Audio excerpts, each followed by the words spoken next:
Alô, som. Boa noite a todos. Que Jesus nos abençoe, que Jesus nos inspire em mais uma noite de aprendizado, em mais uma noite de estudo, sobretudo em mais uma noite de reflexão a respeito principalmente da nossa própria existência. Hoje vamos falar um pouquinho do nosso lado sombrio, né? Embora saibamos que todos aqui, pelo menos a maioria, sejam todos luz, né? A gente usa como referência Ricardo, né?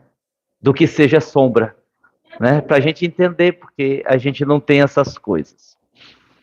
Bom, vamos fazer a nossa prece e vamos para o nosso trabalho de hoje.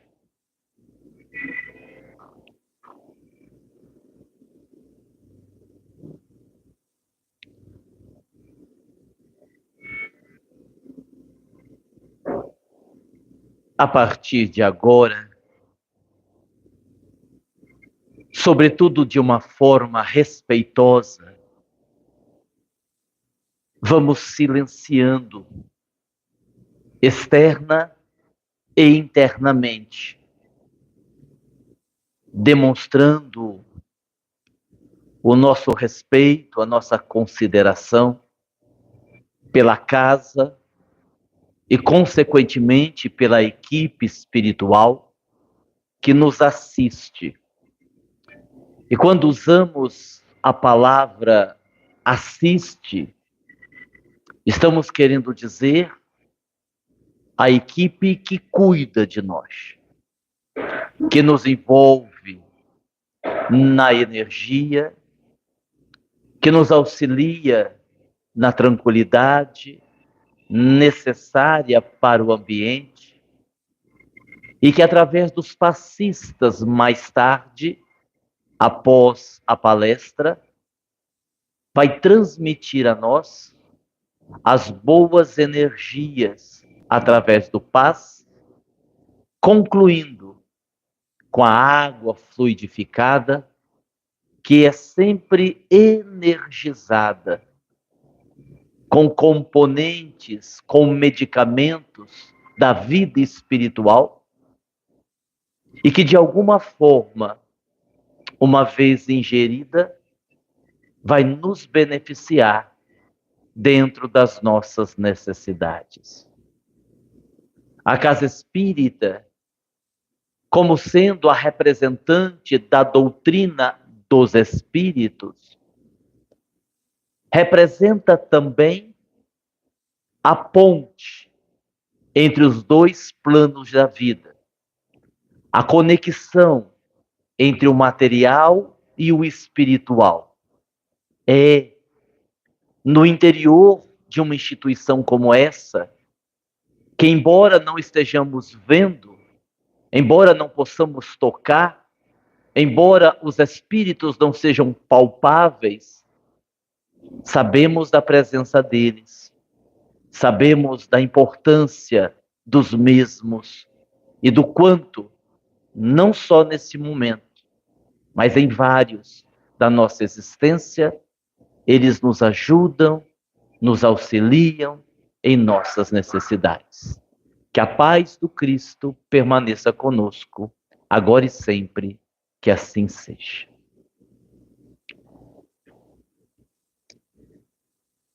Muito bem.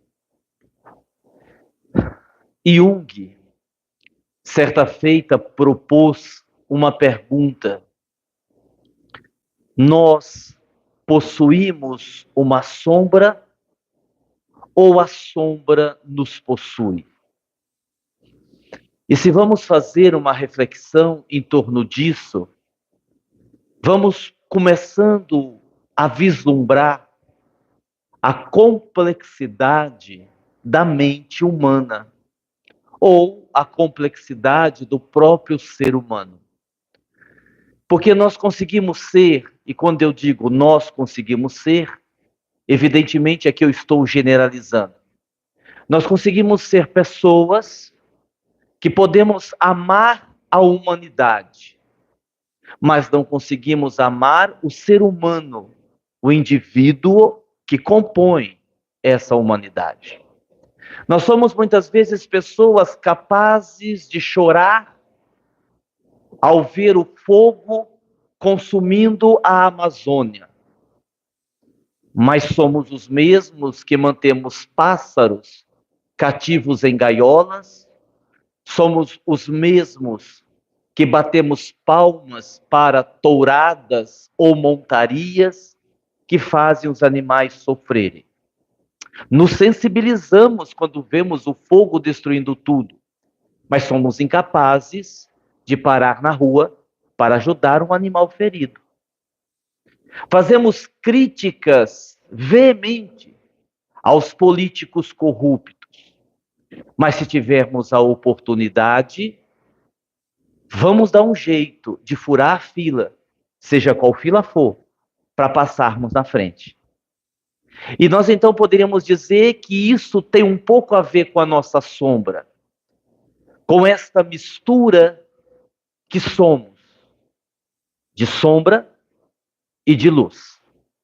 Numa definição mais simplória, sem aprofundarmos-nos em termos técnicos, a sombra é tudo aquilo que nós não conseguimos lidar, é tudo aquilo que é inadequado na nossa percepção, é tudo aquilo que acreditamos que a sociedade não vai aceitar e, por consequência, vai nos fazer sofrer. Então, nós jogamos esta sombra num porão chamado inconsciente. A sombra não é necessariamente algo ruim ou mal. É algo que não conseguimos lidar, que não conseguimos enfrentar. E não conseguindo enfrentar, nós passamos a gastar uma energia imensa para mantê-la onde ela está. O grande problema é que tudo que nós enfiamos debaixo do tapete, usando uma expressão bem singela, continua lá.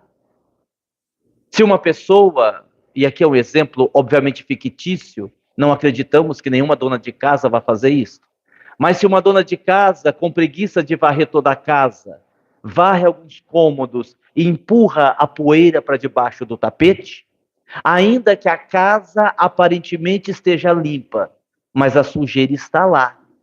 E em algum momento ela vai surgir. Num vento mais forte, alguém deslocando o tapete, a poeira vai aparecer. O grande problema de soterrarmos a nossa sombra no nosso inconsciente é que em algum momento isso vai vir à tona. E normalmente quando vem à tona, vem de uma forma que nós não podemos controlar. Vamos dar um exemplo. E aqui poderíamos dar vários exemplos. Apenas para entendermos que quando não enfrentamos a sombra, ela volta, e ela voltando, nós podemos escolher caminhos equivocados, ainda assim para não lidar com ela. Imaginemos um homem, e poderia ser uma mulher. Imaginemos um homem que percebe a sua tendência homossexual. Até aí, nenhum problema. Cada um é responsável pela própria orientação sexual.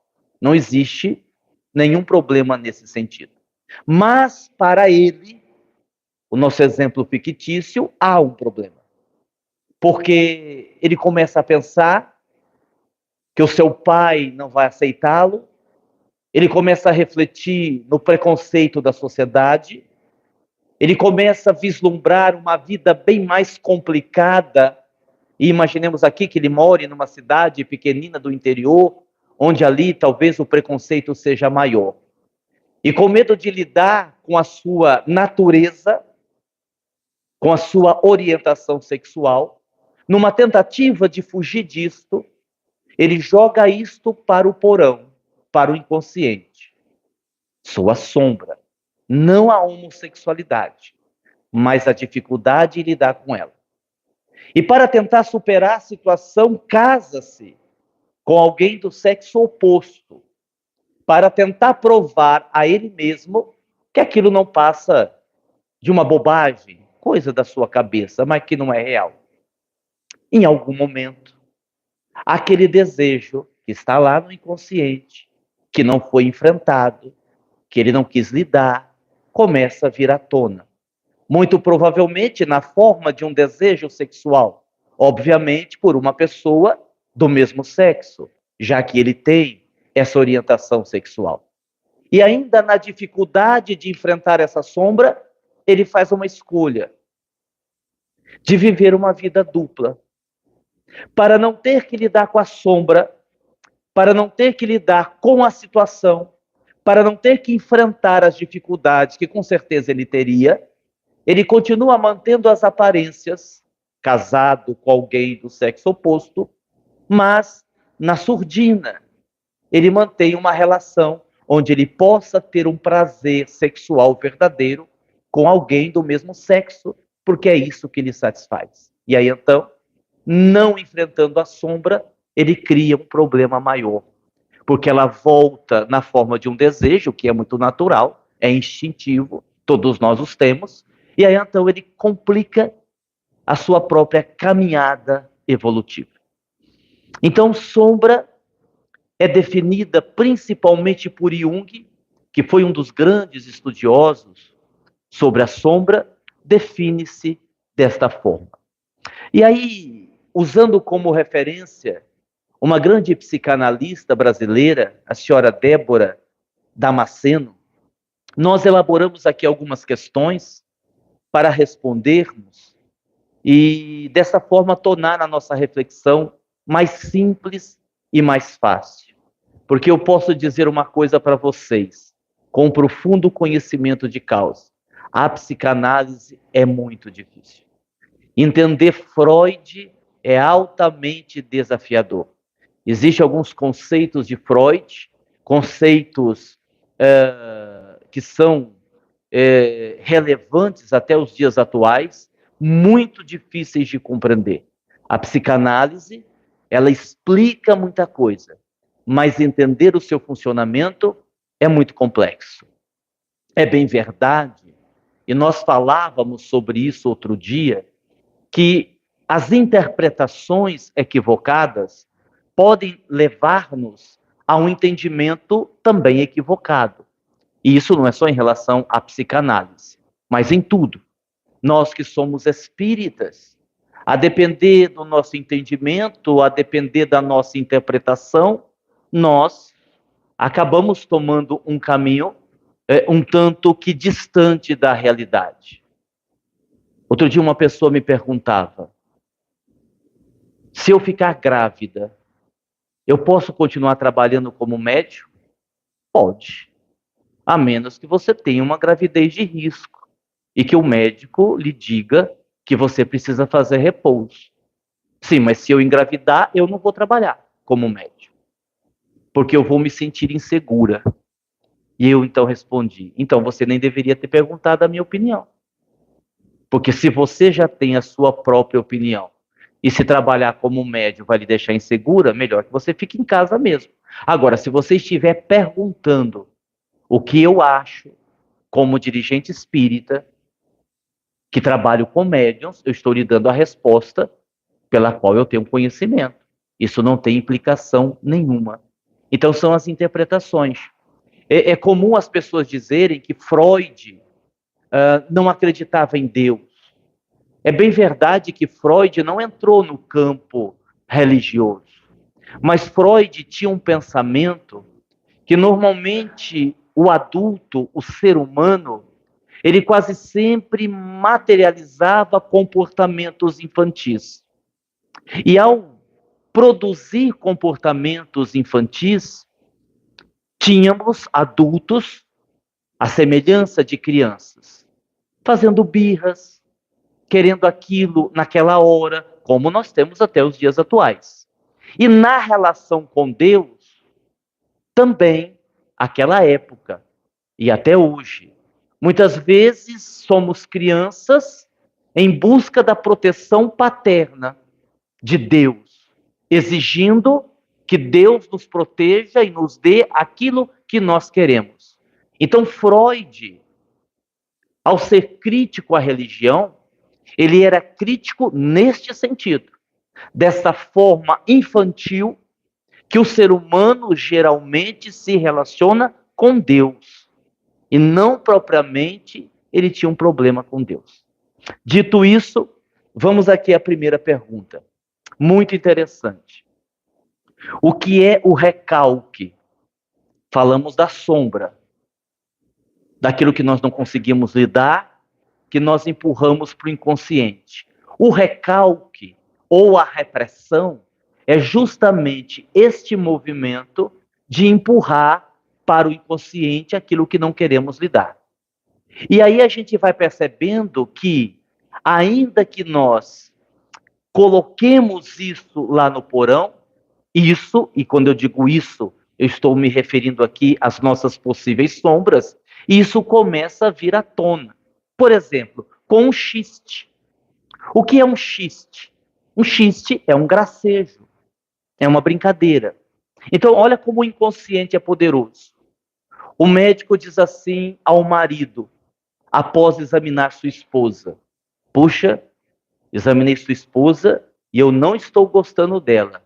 E o marido diz: eu também não. Isso é um xiste, é um gracejo que pode revelar uma realidade.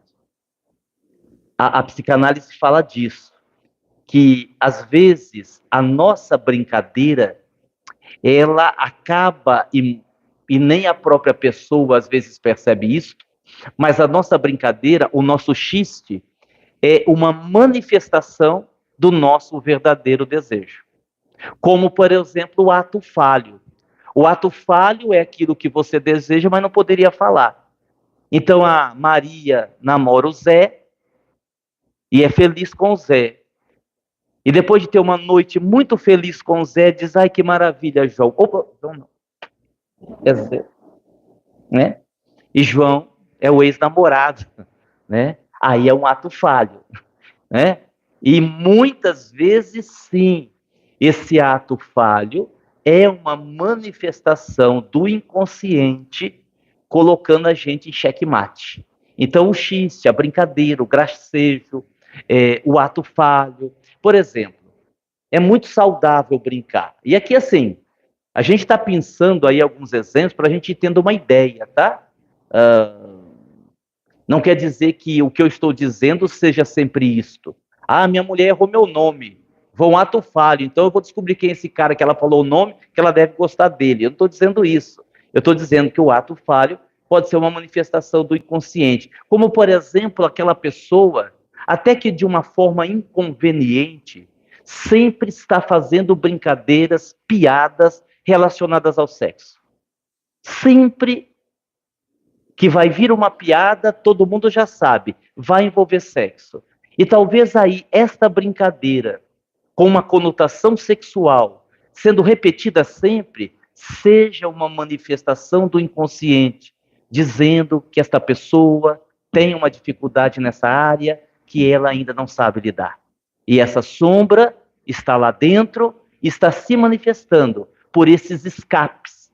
Eu diria que são escapes. E aí você tem uma situação pior, que é quando o que está no inconsciente se manifesta através de sintomas, de dores, de doenças, físicas ou psíquicas, que é a consequência daquilo que está guardado a 7 chaves por você.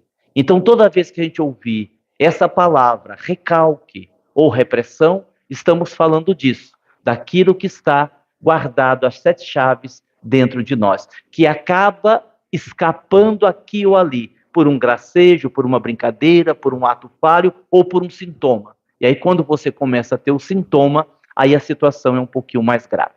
Segunda pergunta: podemos dizer que, por não nos conhecermos profundamente e não querermos lidar com a nossa sombra, às vezes o nosso ataque pode ser uma defesa? Sem dúvida nenhuma. Sem dúvida nenhuma. Há pessoas que atacam a outra, agridem verbalmente, ou fazem fofoca pelas costas, maledicência, e que aparentemente aquilo não tem sentido. Porque aquela pessoa que ela está criticando nunca fez nenhum movimento para prejudicá-la. Mas aí é o tal do incômodo que nós temos por ver naquela pessoa algo que nós não possuímos. Então eu posso deliberadamente dizer que eu não gosto de alguém, que eu acho esse alguém antipático, que esse alguém não é tudo aquilo que parece ser, que todo mundo gosta dessa pessoa, mas vão se decepcionar porque essa pessoa é terrível. Mas, assim, essa pessoa que eu estou me referindo nunca deu nenhuma pista, nunca teve nenhuma atitude que confirmasse o que eu estou dizendo. Muito provavelmente esta pessoa tem algo que eu admiro. E eu, ao admirar de uma forma equivocada, vou para a inveja. E ao desenvolver a inveja, a pessoa começa a me incomodar. Então eu vou usar a crítica como um ataque, que na verdade é um mecanismo de defesa. Vamos imaginar assim: uma mulher qualquer vai na praia e depois conversa com a outra. Menina, eu fui na praia com a Jurema. Jurema é o nome que eu inventei aqui, né? Que vai que eu dou um nome fictício, Célia, vou pensar que é a Célia, né? Então aí eu vou dar um nome difícil de encontrar. Fui na praia com a Jurema. Meu Deus, que vergonha. Mas ela colocou um biquíni, mas um biquíni fio dental, que o bumbum dela parecia que ela estava nua. O decote do biquíni, da parte de cima, mas os seios ela no umbigo. Que coisa horrorosa. Eu até fiquei mais distante para ninguém perceber que era minha amiga. Essa manifestação, traduzindo, vamos traduzir. Ela está dizendo assim: nossa, eu queria tanto ter uma bunda daquela para usar aquele biquíni. Entenderam? Entenderam como é que é? É assim que a gente faz? Não todo mundo, mas muita gente faz. Uma vez eu conversei com uma pessoa, não era meu cliente, nada, foi um bate-papo, e ele estava muito assim, inconformado com o estilo de vida do seu irmão. E ele dizia assim, sem eu perguntar nada, ele começou a dizer porque queria dizer, mas o meu irmão, Aguinaldo, ele não tem vergonha na cara. Meu irmão é um bandido. Eu disse, por quê? Ele é desonesto? Ele rouba? Não é nesse sentido, não. Ele é um devasso. Ele é um homem que só pensa em sexo. Você imagina que com o meu irmão, toda semana ele está com uma mulher diferente. Uma hora ele está com uma loira, outra hora ele está com uma morena, outra hora ele está com uma japonesa, e ele desfila, namora, tem lá os prazeres dele, depois está logo com outra. Isso é um absurdo perante Deus, perante a espiritualidade. É assim, chegava a espumar seu cano da boca. E aí eu esperei ele terminar e perguntei assim, e você tem uma inveja danada dele, né? Como você queria estar no lugar dele, não é mesmo? Né? Aí assim, ele não disse nada, mas ficou vermelho, pálido, gaguejou, confessou, entenderam? Então, sim, às vezes nós fazemos isso. Aí a gente lembra daquela frase que todo mundo conhece, muito usada em psicanálise, inclusive, que diz assim, que quando Pedro fala de Paulo, Pedro fala mais de Pedro do que de Paulo. É disso que nós estamos falando. Às vezes o nosso movimento, ele tem essa característica. Por exemplo, uma pessoa bem resolvida espiritualmente, ela não faz críticas negativas a outra pessoa. E se ela fizer a crítica, é no sentido de ajudar. Olha, fulano não está mal, fulano está perturbado. Vamos ver o que nós podemos fazer para ajudá-la. Toda a crítica que você percebe que na fala da pessoa tem um veneno, e ainda a pessoa, cara de pau, ela diz assim, não é que eu quero fazer fofoca, longe de mim fazer fofoca, longe que jeito você já está fazendo, está mais perto do que nunca. E olha que como o ser humano é complexo, e às vezes, se eu sou um médium, falando de nós espíritas, se eu sou um médium, eu sinto prazer em fazer uma crítica ao outro médium. Por quê? Porque se eu convencer as pessoas que o outro médium é ruim, eu vou me sentir melhor. A gente se sente melhor rebaixando os outros. São movimentos em que nós estamos escondendo a nossa verdadeira intenção. E vejam bem, Uma parte grande das pessoas, ao fazer isto, não tem consciência disso. Estas pessoas não estão tentando enganar aos outros, elas estão se enganando. Há aí um processo de auto-engano. Por isso que a gente sempre tem que avaliar por que a gente diz aquilo, ou por que a gente disse, por que a gente pensou aquilo, por que a gente sentiu aquilo. Quando você tem um sentimento ruim em relação a uma pessoa, a um local, por que eu senti isso? O que é que está por detrás disso? Qual é o movimento interno que está acontecendo dentro de mim e está me levando a fazer este comentário? Desnecessário, às vezes infeliz. E se a gente tiver essa coragem, a gente consegue descobrir muita coisa sobre nós.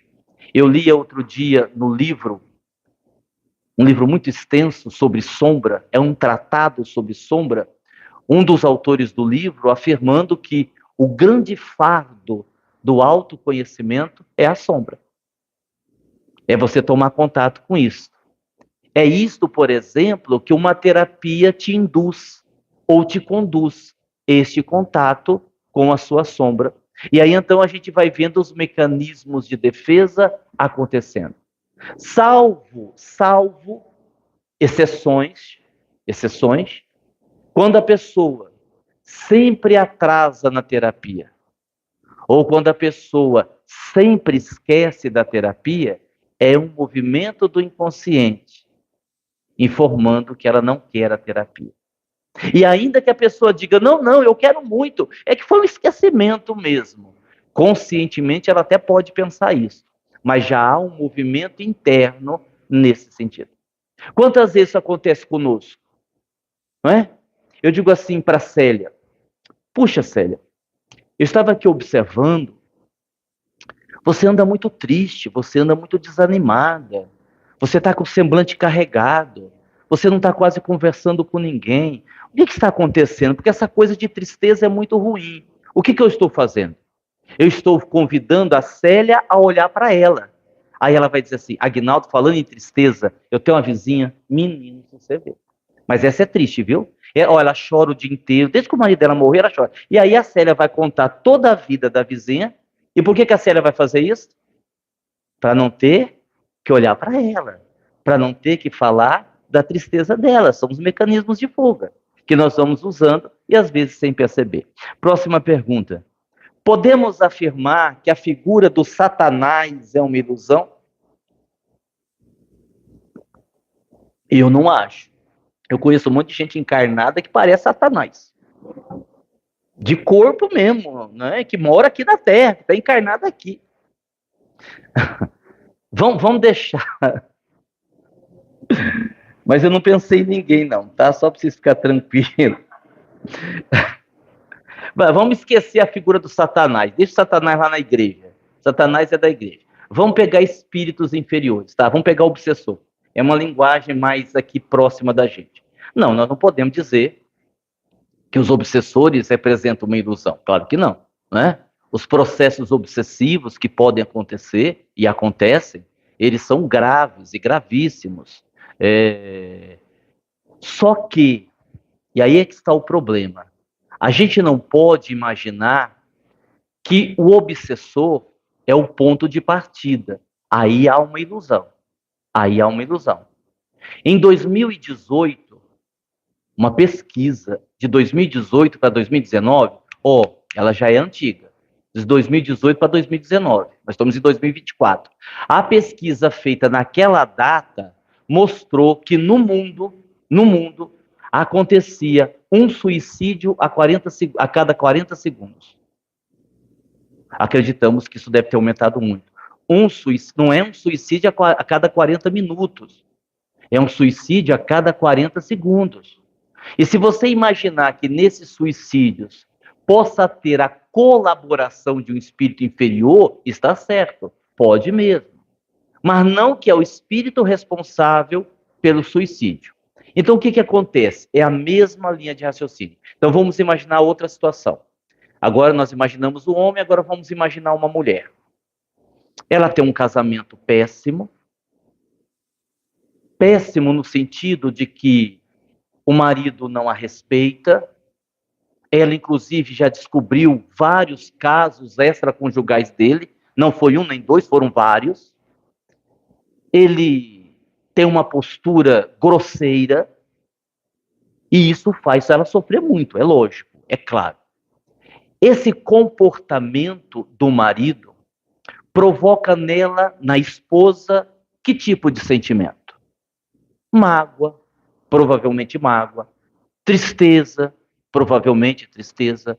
Ressentimento, provavelmente ressentimento. Baixa autoestima, porque ao saber que o seu marido está tendo outras mulheres, ela começa a se questionar. Será que eu não sou tão bonita? Será que eu não sou tão atraente? Será que se meu marido está procurando outra pessoa fora de casa, então eu não devo gerar prazer nenhum? Estes sentimentos todos geram um padrão de energia ruim, de dor. Mas ela não quer mexer nisso. Porque enfrentar essa sombra, olhar para ela, observar e admitir o quanto o seu casamento está custando caro, isso seria enfrentar a sombra, pode significar o fim do casamento. Mas ela tem filho pequeno, ela depende financeiramente do marido, ela ama a instituição família, ela aprendeu com a mãe dela que família é para sempre, então ela não quer. Mas não querendo, e com esse padrão vibratório, muita coisa ruim dentro de casa acontece. E aí o que é que ela faz? Ela vai dizer que está vivendo um ataque espiritual. Ela vai chegar no centro e vai dizer que os obsessores estão atacando, que os obsessores estão transformando o lar dela num sofrimento imenso, que ela precisa tomar passe, que ela precisa deitar na maca e que os benfeitores precisam ajudá-la. E ela está equivocada nessa definição. Ainda que exista a ação de algum obsessor no caso, o ponto de partida é a sombra, que na visão dela é muito cara mexer, então ela deixa no inconsciente e vai arrumar um bode expiatório, no caso o obsessor. Deu para entender como é que funciona? E aí, então, se a gente voltar para a Igreja Católica, muitas vezes o Satanás realmente é uma ilusão, quando nós o colocamos como o causador dos nossos sofrimentos. É o Satanás que leva você para o bar, é o Satanás que faz você usar droga, porque o demônio... Então, quer dizer, deu para entender a questão? Como que é complexo? Muito, muito complexo. Vamos para a próxima pergunta, para a gente terminar no horário. O que é e como lidar com a compulsão? Voltando a falar da psicanálise, a psicanálise vê a compulsão de uma forma diferente em relação a algumas outras linhas de terapia. A compulsão por sexo, a compulsão por comida, a compulsão por compra, normalmente se concentra no objeto da compulsão. Compulsão por comida, por quê? A compulsão por comida. A psicanálise, ela não concentra-se no objeto desejado, mas no prazer reprimido que gerou a compulsão. Em psicanálise, o exagero nos informa de uma falta. Então, geralmente, quando temos uma compulsão que não conseguimos controlar, aquela compulsão foi colocada num local de um prazer reprimido que nós não podemos exercer. Então, eu queria ter o prazer de ser livre, de fazer o que eu quiser, de andar sem roupa, de não ter que respeitar nada. Mas você não pode fazer isso. Eu tenho que reprimir isso. E ao reprimir isso, eu me torno alcoólatra. Então aí a compulsão pelo álcool nada mais é do que uma forma de reprimir aquilo que eu queria fazer e não posso fazer. Porque a minha mãe disse que eu não posso, porque eu não posso mesmo, porque vai me custar muito caro, assim por diante. Então a compulsão é isto. E é muito interessante a gente observar como há as diferenças nessa situação. Porque você pode ter, por exemplo, uma mulher que tem medo de engravidar, porque ela traz experiências negativas na área da maternidade, relacionadas à encarnação passada, onde ela pode ter morrido no parto, ela pode ter perdido a criança, ela pode ter sido uma péssima mãe e agora, por causa da culpa, ela tem medo de engravidar. Ou ela pode ter o medo de engravidar, porque alguém disse a ela, muito provavelmente os seus educadores, pai, mãe, né, família, que ela não seria uma boa mãe, que ela não tinha um perfil, e que se ela tivesse um filho, ela seria uma péssima mãe. E se ela assimilou isso com uma verdade, ela também terá medo de ser mãe. E nós temos o mesmo problema com causas diferentes. Com causas diferentes. É o que a gente muitas vezes vê em relação a problemas do passado, quando a gente atende às personalidades, às vivências de encarnações passadas, quando você consegue fazer uma conexão, algo que é muito absurdo hoje, e não tem uma explicação mais lógica, mais coerente, tem a ver com uma estrutura que está no inconsciente, e aí a gente vai se reportar agora a uma outra possibilidade. As estruturas que estão no inconsciente relacionadas ao que nós vivemos no passado. Porque isso também é uma realidade. Isso também é uma possibilidade. Deu para entender? Deu, né? Muito bom. Próxima. Está acabando já.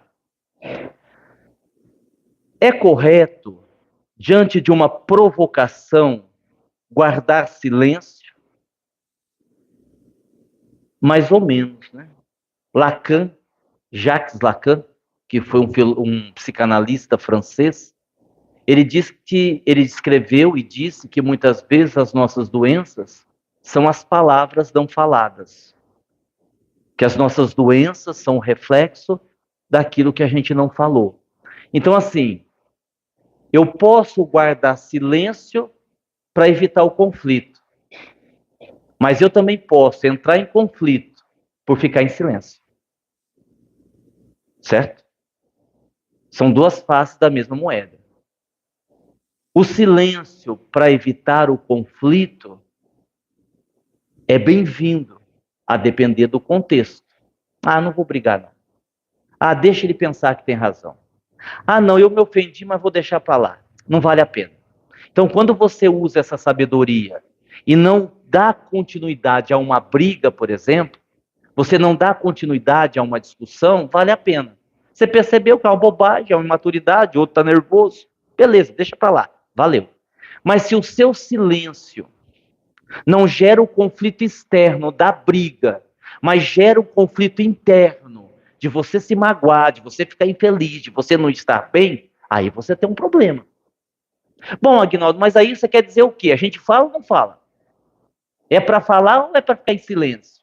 Não é essa a questão. Não é, o problema não é nem falar nem deixar de falar. O problema é como você assimila aquilo.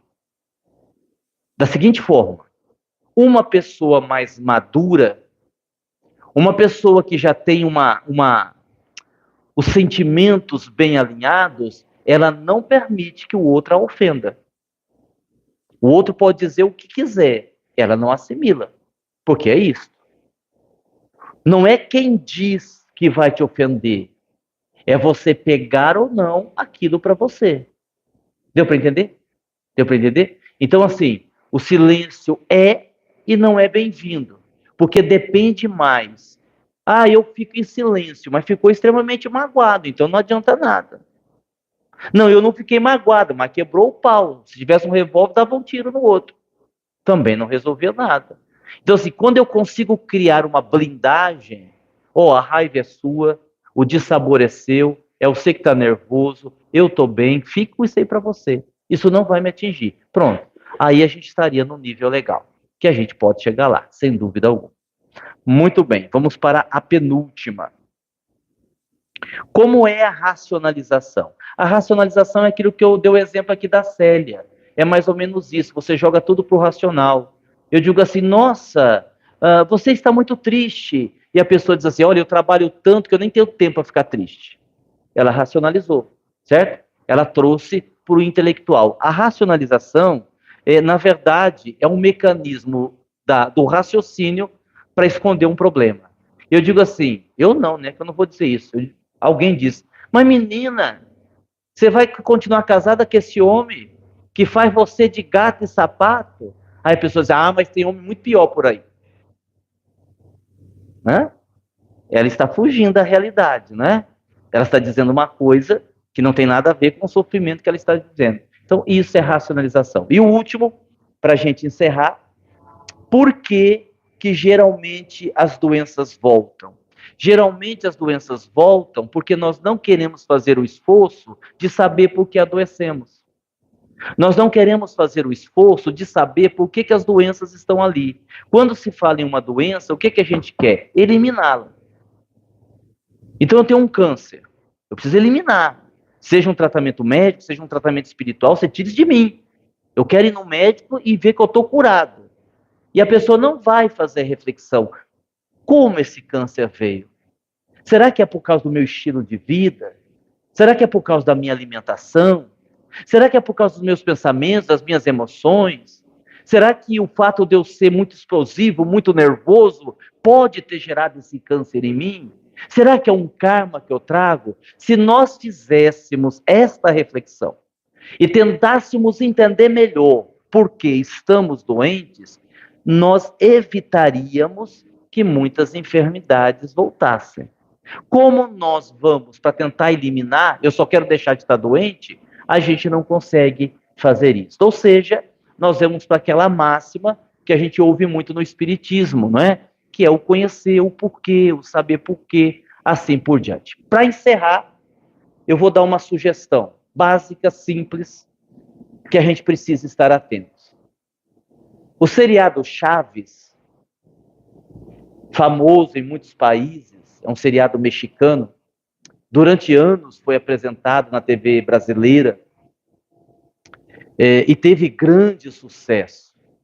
Mas Bolonhos, o personagem principal, que fazia o Chaves, em 1992 decidiu parar.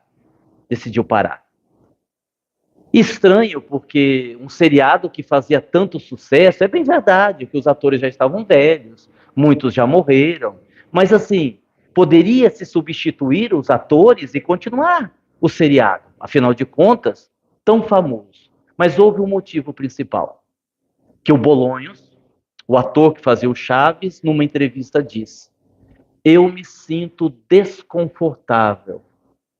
Eu, um homem de 60 anos, fazendo um personagem de um menino de 7 anos. O tempo é implacável. Embora eu seja apaixonado pelo personagem, não dá mais, porque eu estou mais lento, eu já não consigo entrar dentro do barril com facilidade, já que o Chaves morava no barril, porque eu envelheci. O tempo é implacável.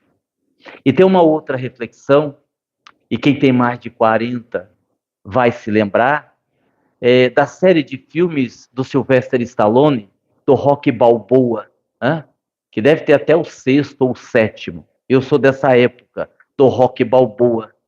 E em uma das continuações do Rocky, porque no Rocky 1 ele lutou com Apollo Creed, que inclusive o ator que fez essa personagem morreu há pouco tempo, deve estar com 6, 7 meses que ele morreu. Ele lutou com Apollo Creed, depois no 2, no 3º, ele participou. E uma das continuações do Rock, o filho do Apollo Creed, num diálogo com o Rocky Balboa, perguntou assim: quem era melhor, você ou meu pai? Quem era melhor, o Rock ou o Apollo? E o Rock disse, sem dúvida alguma, o Apollo. E ele disse assim: se o meu pai era melhor, como é que você venceu? E ele disse assim: não foi eu que venci seu pai, foi o tempo. Porque o tempo vence todos nós. E a reflexão final é essa: o tempo está passando, o tempo é implacável, o tempo vai vencer a todos nós. E a pergunta é: quando é que vamos começar? Quando é que vamos ter coragem de enfrentar a nossa sombra? Quando é que vamos ter coragem de sermos mais úteis ao planeta? Quando é que vamos fazer de uma forma em que possamos colaborar para a construção de um mundo melhor? tomemos cuidado para não acordarmos tarde demais. Que Jesus nos abençoe. Pessoal do canal, muito obrigado. Que Jesus abençoe a todos. Nós vamos pedir para a Suzy coordenar para a gente e os passistas vão se movimentar para a aplicação do passe.